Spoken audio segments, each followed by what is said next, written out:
Live from the world's capital markets, here are the latest financial headlines brought to you by News Factory. Hello and welcome to Monday's Daily Financial Review. Here's what's making the headlines in the markets today. The dollar-yen pair traded sideways in the last session. The ROC is giving a negative signal. The Bitcoin-dollar pair gained 0.2% in the last session after rising as much as 2.9% during the session. The stochastic indicator is giving a negative signal. The gold-dollar price remained largely unchanged in the last session. The ROC's positive signal is in line with the overall technical analysis. The oil-dollar pair dove 2.1% in the last session.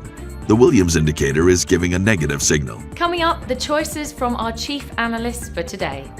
Oil prices have rallied back to their pre-pandemic levels and then some, but U.S. crude production has yet to fully rebound. Company insolvencies in England and Wales rose last month to their highest levels since January 2019, surpassing pre-COVID levels for the first time.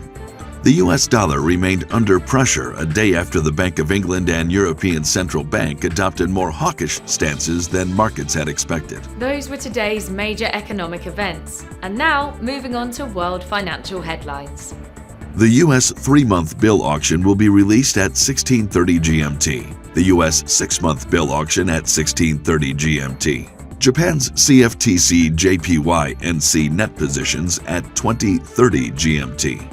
The UK's Rightmove House Price Index will be released at 00 hours and 1 minute GMT. The UK's CFTC GBP NC net positions at 20:30 GMT. China's PBOC interest rate decision at 01:30 GMT. We hope that you've enjoyed Monday's financial review. On behalf of all of us here, we wish you a productive trading day. Be sure to join us tomorrow morning for the latest news and events from the financial markets.